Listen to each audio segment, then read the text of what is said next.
Hello there everybody, and today we're going to be continuing to take a look at a scenario where Caspia wins the coalition war. Now, it's been a very long time since I've done this, and my voice has changed and everything's changed, and I've taken a very long break. If you want to skip to the mapping, I'll probably put time stop. But yeah, thank you anybody watching for just staying with me all this time, even though I've been gone for about, 4 months. Yeah, also, I said I was going to post this last week, but I didn't, so I said I was going to post it this week, but I didn't, and now I am posting it this week, but it's on Wednesday instead of Monday, so yeah, there you go. Alright, let's get straight on with it, shall we? So in the last episode, we saw Caspia. The coalition war started a bit differently, with them just invading the HRE instead of sending the ultimatum and then invading them, which caused India to not join at first until they did, which caused the Parallelogram Alliance to declare war on India, and you're all caught up. I wouldn't recommend watching part 1, because it's very terrible, and my voice, it makes me sound like I'm 3 years old. So let's just get straight on with it, shall we? Due to troops from the Parallelogram Alliance not arriving yet, it allows Persian and Indian troops, wrong colour, Persian and Indian troops to fight back against the Caspian front. Also, sorry if the colours are really weird on my laptop and sometimes it just stops it, so sorry if you see that. So yeah, we have Caspian troops being completely kicked out of Persia, and with the help of a large influx of Indian troops, Persia almost fully takes over Caspian access to the Persian Gulf. Now, here over yonder, we see Libyan troops quickly pushing into this Israel country, I guess, the Sinai. Yeah, and they completely take over the Sinai Peninsula and take over this capital city here, causing the capitulation of this country. And soon after, Ethiop forces quickly take the capital of this country here in attempt to meet up with the Caspian border to send troops to this dangerous front. The next thing we see is mass amounts of Tibetan troops quickly encircling this major city, taking it over. I think they previously had it, but I'm not rewatching that last episode. I can't bear to hear myself. So yeah, Tibetan troops can easily take over all of this little countryside because it is barely even protected by Caspia, because they care a lot more about their major cities as any country would, which allows Tibet to quickly take over a lot of land, possibly even giving Caspia a net negative in land, but when it comes to value of land, they obviously have some better, things. Over here we have the highly superior Ethiopian army quickly taking over much of the Purple Team's land, even capturing all of the major cities except for this one, which will be dealt with by the Libyans. Soon after the city is taken, this Purple Team decides to surrender over to the Parallelogram Alliance, which allows the forces of Ethiopia to enter into the Indian puppet state and get supplies over to Caspia. Now that African troops are available in Caspia's army, we see Caspia directing a majority of its forces, well, not a majority of its forces are here, but many of its forces from the north, straight to cut off Caucasia, well, not really cut, yeah, split Caucasia in two, and get access to the Black Sea, which they do successfully, and eventually take over all of the Caucasian country. And then they decide to enter in, what colour do I use for this one? Then they decide to enter into this grey country, and the grey country realises that maybe their offensive wasn't the best idea, as they get absolutely obliterated. Up in the north we see large divisions of troops quickly coming up to capture the capital of this country, and taking some major cities along the way.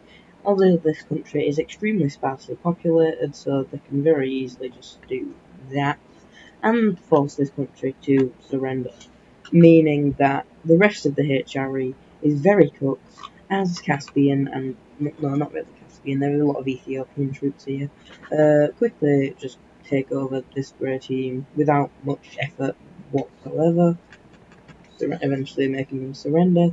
But there is still a little holdout of troops here, which it will go on for a rather long time, but I can't be bothered making it go on for a long time, so there we go. Caspian troops just completely obliterate them, and then it's time for a bit of not nice things happening to this pink country, which gets absolutely annihilated.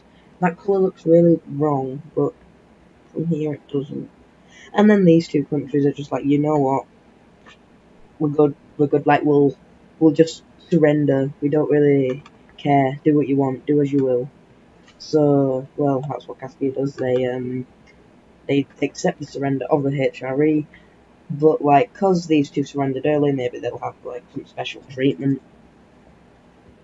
With the whole northern front being dealt with, Caspia turns their attention to this huge country-long front, and then Afghanistan's like, you know what, no, I'm out of here.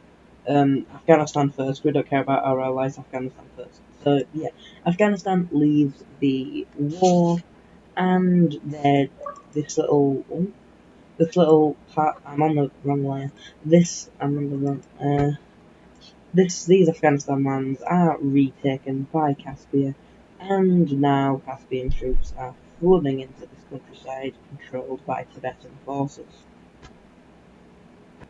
Even with the northern front being dealt with and African troops arriving in Caspia, the Persians, with the help of the strongest country in the world, can easily still push into Caspian territory.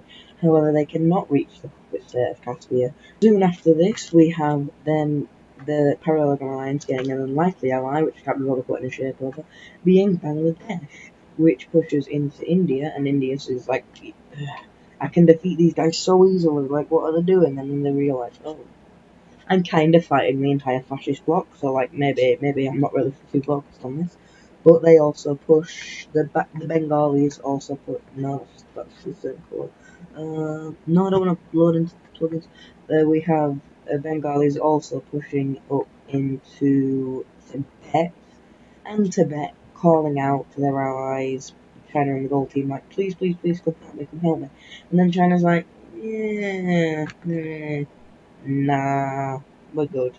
And Tibet is basically exiled from the Circle Alliance as Caspian forces completely obliterate any chances the Tibetans used to have, and they just are beaten back to this.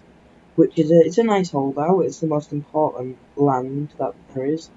But unfortunately for the coalition, we have Caspian forces meeting up with Persia and deciding to just slam all of their like Russian style, slam all of their forces deep into Persia, which works out, even splitting the country into two, which also splits these forces apart from the main body of the country, and these forces are annihilated.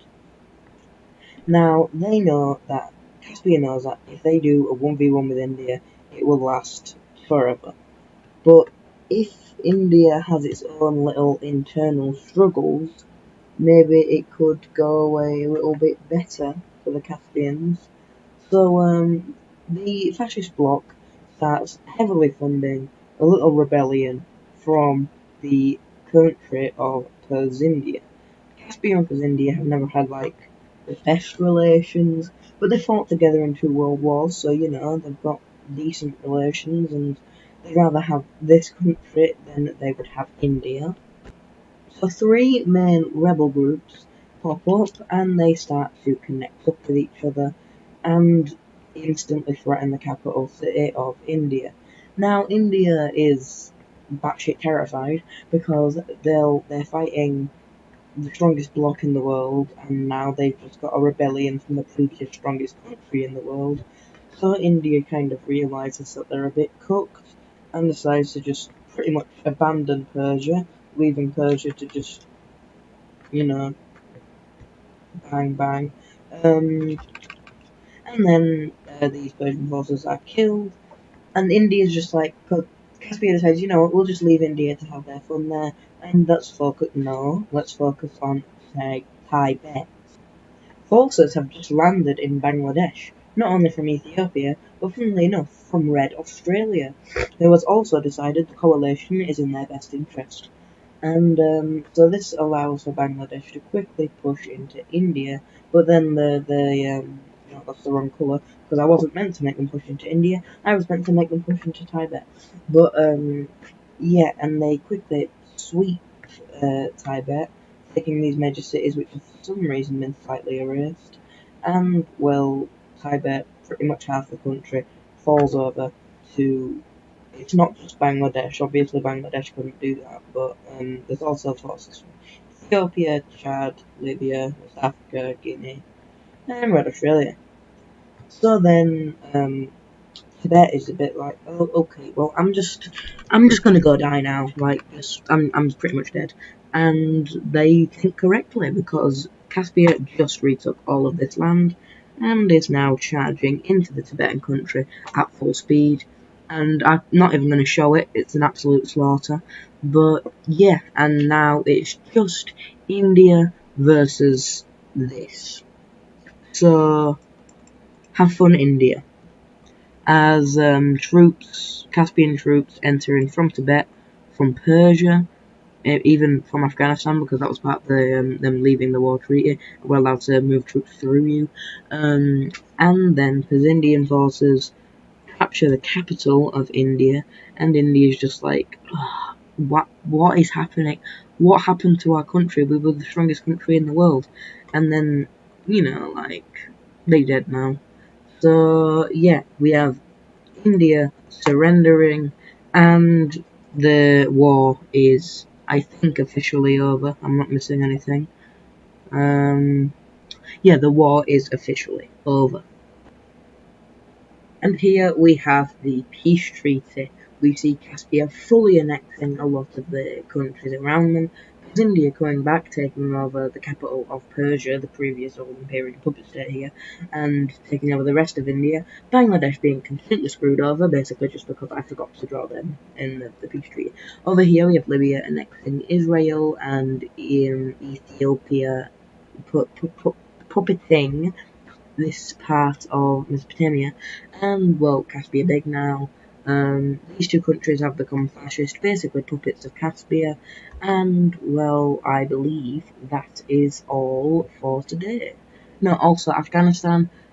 Um, I don't know why they've just kind of got some land taken out of them, even though they left the war without really surrendering. So, but I believe these are the old borders of Afghanistan anyway. So they're chilling, they're fine, they're chill. And with all that said, goodbye.